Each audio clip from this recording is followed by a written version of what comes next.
The first time I saw Leo, he was covered in blood that wasn't his. The cops were dragging him out of the alley across from our building, shirt ripped open, knuckles raw, tears streaking his face. I had just moved into that shitty two-bedroom apartment 3 days earlier, still sleeping on a mattress on the floor, boxes unopened, figuring out which cabinet didn't reek of mildew. I was walking home with a sad excuse for dinner, instant noodles and gas station wine, when I caught sight of the chaos unfolding. At first, I thought it was some drunken fight, maybe a mugging. But when Leo's eyes locked with mine through the flashing red and blue lights, something in me cracked open. He didn't scream or plead, he just looked at me like he knew me. Like I was the one person who could understand what had just happened, even though I hadn't seen a damn thing. By morning, he was bilayed out and sitting on the sagging couch in our living room, sipping black coffee like nothing happened. Turns out he was my new roommate. His name was never mentioned during the leasing process because the spot became available last minute. His brother bilayed and I got in on the cheap rent. He didn't say much at first, just gave me this lopsided smile and asked if I minded dogs. He had one, a mutt named Juno, who never left his side. The thing that shook me wasn't the fight or the blood or even the casual way he acted like none of it mattered. It was how safe I felt around him, and I hated that, because the last person I trusted made me feel safe too right before he destroyed me. The next few days were strange. Leo never explained what happened that night. I didn't ask, partly because I was scared of the answer and partly because he looked at me like he was daring me to. But small things started happening. My coffee would be brewed just the way I liked it before I even woke up. The cheap groceries I bought would be mysteriously replaced with higher-end stuff I couldn't afford. I found a new hoodie on my bed, his, judging by the scent, but he acted like it wasn't a big deal, like sharing clothes with someone you just met was normal. I told myself it was all temporary, that I'd find a better place, move out, and never think of this weird, violent, generous stranger again. Then came the night I walked in on him crying in the bathtub, fully clothed, with water overflowing onto the tile. Juno was whining outside the door, scratching to be let in. I didn't say anything, just sat on the floor beside him, soaking my jeans in silence. Eventually, he whispered, "It wasn't supposed to happen like that." When I asked what he meant, he shook his head, eyes swollen, voice cracking. "I was protecting someone, but now they're gone." And right there on the damp bathroom floor with the overhead light flickering above us like some kind of divine warning, I knew two things. Leo was running from something darker than I could imagine, and despite every instinct I had to protect myself, I was already in too deep. The weeks that followed blurred into something that didn't feel quite real. I found myself drawn into Leo's world, even though every rational part of me screamed to run. His silence was magnetic. He was never loud, never demanding, just there in a way that felt oddly comforting. When we weren't talking about trivial things like rent or the weather, we were avoiding the unspeakable. Sometimes we sat on the worn-out couch for hours, both of us staring at the TV but never really watching it. Leo had this way of pretending nothing was wrong, of filling the space with quiet, but I could see the storm in his eyes. He didn't have to say it. I knew deep down there was a darkness he was trying to outrun, but I didn't ask questions, not because I didn't want to know, but because I was terrified of the truth. I think deep down I knew that whatever it was, it had the power to destroy us both. Maybe that's why I started avoiding my own life, avoiding my friends, my job, the things that used to make sense. I was becoming part of this strange, fragile bubble with Leo at the center, a space where nothing seemed to matter except the time we spent together. Even the most mundane things became moments of intimacy, his hands brushing mine when he reached for the remote, the soft way he laughed when Juno stole a sock, the way he always turned down the heat at night so I could steal the blankets. It was all so perfect, but it was also terrifying. Like we were both pretending, hoping the world wouldn't come crashing down if we ignored what was just beneath the surface. Then one night it did crash down. I came home late after a shift at the bookstore, exhausted, hoping to crash in bed and forget the weight of my life for a few hours. But Leo wasn't on the couch, and neither was Juno. I figured he was out for one of his midnight walks, which had become a routine I learned to expect. But when I stepped into the bedroom, I froze. The window was open, curtains blowing in the night breeze, and Leo was sitting on the floor, his back to me. He was staring at something on his phone, his face illuminated by the blue glow so still that for a moment I thought he might be asleep. But when I stepped closer, I saw the message on his screen, and it shattered everything. It was a photo, blurry, taken from a distance of Leo, standing in front of a door I recognized. My mind raced. It was the door of the apartment across the hall, the one I'd noticed a few weeks ago but never thought much of. The message under the photo read, "You can't keep running, Leo. We'll find you, and this time there will be no escaping." My heart slammed against my chest, and I didn't know whether to feel relief or terror. It was like a switch had been flipped, and everything I thought I knew about him had turned into something darker, something much more dangerous. I was already too involved, too entangled in the web of his quiet grief and fierce loyalty, the parts of him I had come to trust in a way I hadn't trusted anyone in years. But now I understood. Leo wasn't just a man with a painful past, he was a man being hunted, and the worst part, I had no idea if I could save him or if I even wanted to anymore. The next few days were a blur of half-hearted conversations and long stretches of silence. Leo pretended nothing had changed, like he hadn't just been caught red-handed looking at the exact thing he'd been trying so hard to hide from me, but I couldn't look at him the same way anymore. Every time our eyes met, there was this invisible wall between us, built out of everything he hadn't said, everything he'd kept from me, and yet I couldn't pull away. There was something about him, something I couldn't shake, even though I knew he was hiding a part of himself that could destroy me. He wasn't just a roommate anymore.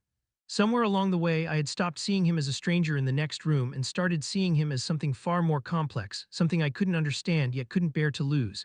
Leo, however, was getting worse. The nights became unbearable. He was restless, pacing the apartment at odd hours, staring out the window like he was waiting for something, someone. Juno, who had once been a loyal companion, would bark at nothing, as though sensing the tension in the air. I watched as Leo became more consumed by the unknown threat, his smile growing thinner and more forced. I tried to reach out, tried to talk to him, but every time I asked about the photo or the message, he deflected with an excuse or a change of subject. And still I stayed, I couldn't leave. Something inside me told me this wasn't just about his past anymore. This was about us, about what we could be or perhaps what we already were, even if neither of us was willing to admit it. Then one night I got my answer. Leo had been out for hours, and when he came back he looked different. His eyes were wild, like someone had been chasing him, and his clothes were disheveled. The instant he stepped inside, he bolted the door, checked the locks, and slid down the wall, panting as though he had just run a marathon. Juno whimpered, pressing against his side. I stood frozen in the doorway, unsure whether I should approach or back away. It was the look on his face, the look of someone who had just been through hell, that stopped me in my tracks. He didn't speak right away, but when he finally did, his voice was hoarse, barely above a whisper. "They're here, they know where I am." My heart thudded in my chest as I tried to make sense of his words, but before I could ask, he reached for my hand, his grip tight, almost desperate. "You need to leave, now. They'll come for you if they know you're with me. I'm not who you think I am, and I can't protect you anymore." For a moment, I thought he was asking me to leave because he didn't want me to get hurt. But then I saw the fear in his eyes, the kind of fear that wasn't just about his past, but about me being dragged into a war I had no business being part of. My pulse raced, my mind reeling, and yet I couldn't move. I couldn't walk out the door and leave him behind, even though every part of me knew it was the only safe thing to do. It was crazy, it was reckless, but it was also the truth. I was already in too deep. That night, everything I thought I knew about myself and about Leo shifted in a way that left me breathless. He didn't wait for me to process his words. He didn't give me the space to run, even if I had wanted to. Instead, he pulled me into the chaos with him, the way a tide pulls you in without asking permission. Before I knew it, we were packing our things, his things, my things, at a frantic pace. Clothes were thrown into bags, essentials shoved into backpacks, and the faint sound of distant sirens seemed to echo through the walls. Leo moved with purpose, a man who had done this before, but there was a tremor in his hands, a crack in his armor I had never seen before. The person I had been living with for weeks, the quiet, intense man who had shared his world with me piece by piece, was no longer there. In his place was a stranger, someone I didn't recognize, someone desperate to escape. We made it out of the apartment within minutes. Leo took the lead, guiding me down the darkened streets with an urgency I couldn't understand. The city seemed different in the dead of night, the shadows deeper, the lights harsher. We didn't speak much, but I could feel his presence beside me like a weight, like something heavy that I couldn't shake off. The streets blurred as we kept moving, taking random turns, always looking over our shoulders. At one point, I reached for his hand, not because I was afraid, but because I needed to anchor myself in something, anything that felt real. He let me, but his grip was tight, too tight. It was as if he was afraid I would slip away, as if he feared that the moment he let go, I would vanish into the night. And for a second, I considered it. I considered running, leaving him behind, because this was madness and I couldn't breathe with all this tension choking the air around us. But then something changed. We were standing at the edge of the city, the lights dimming behind us as we reached a stretch of road that felt desolate. Leo stopped, his breath ragged, his chest heaving as he looked at me. And that was when I saw it, realization dawning in his eyes. He had been running from something, from people, from his past. But in that moment, it wasn't just fear in his eyes. It was something else, something raw, something I hadn't seen before. It was the look of someone who had finally come to terms with the truth, someone who knew that running away was no longer an option. "I never wanted you to get involved," he said, his voice breaking. "But I've been running for so long, I forgot what it felt like to stay." I could see it then, the weight of everything he had buried, the years of hiding, of living in the shadows, and suddenly I wasn't just scared for myself, I was scared for him. I had never known someone who carried so much, who lived in a constant state of flight, running from a past so dark that even the light seemed like a threat. But I can't run anymore. "And neither can you," he added quietly, his hand reaching out to touch my cheek. The gentleness of his touch took me by surprise, and in that moment everything shifted. The fear, the confusion, the impossible choice between safety and love, it all tangled into something neither of us could escape. We were in this together, whether we wanted to be or not. I didn't know what would happen next, whether we would survive what was coming, or whether we would make it out of this alive. But I knew with a certainty that cut through the chaos that Leo wasn't just my roommate anymore, and I wasn't just his friend. We were something else entirely, something neither of us could outrun even if we tried. And for the first time in weeks, I allowed myself to feel the weight of that truth because as much as it scared me, it also felt like the only thing that could save us. The days that followed were a blur of adrenaline, fear, and a kind of quiet resolve I didn't know either of us possessed. We moved from one place to another, shifting between motels on the outskirts of the city, sleeping only a few hours at a time, always listening for footsteps that weren't our own.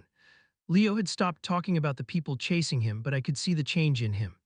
The cracks in his facade were widening, and the weight of whatever he'd been running from was starting to consume him in a way I wasn't sure I could help with. But as much as I wanted to protect him, I could see that he was trying to protect me too. There were moments when he would pull away, locking himself in the bathroom or sitting by the window with a blank stare that could freeze you in your tracks. But when I would reach out, when I would ask him what was going on, he would pull me close, whispering that we just had to keep moving. And so we did. We kept moving until there was no more running. One evening, while we were sitting in a dingy motel room, the door cracked open just enough for me to hear the familiar hum of a car engine outside. Leo went rigid beside me. I could feel his pulse quicken, the sweat breaking out on his skin. For the first time, I realized how much he was holding back, how much he had been hiding in order to shield me from the truth. In that moment, I understood something fundamental. Leo wasn't just afraid of the people chasing him. He was afraid of what would happen if I found out everything. What would happen if I knew the truth behind the fear, the violence, the messages? He was afraid I would leave, but I didn't leave. I couldn't. It was the strangest thing, being terrified and still wanting to be by his side. It was like my heart had made a decision before my mind had caught up. And I think Leo knew it too. As the car slowed to a stop outside our room, his gaze locked with mine, and in that quiet moment he reached for my hand. "Whatever happens," he said softly, his voice trembling just slightly, "I need you to know that I never wanted to drag you into this. I never wanted to hurt you." The door swung open and a figure stepped into the room, a figure I never expected to see. It was the last person I thought I'd find here, someone I knew only by reputation, someone who had ties to Leo's past, someone who had a reputation for disappearing people. My heart stopped as I stood frozen, caught between fear and confusion, but Leo's hand squeezed mine. His grip tightened, not out of desperation, but out of certainty. It was then that I realized he wasn't just running from his past. He was running from someone who had the power to take everything from him, including me. The man's eyes scanned the room, locking on us as if he'd been waiting for this moment for us to make a choice. And in that moment, everything I thought I understood about myself and Leo shattered.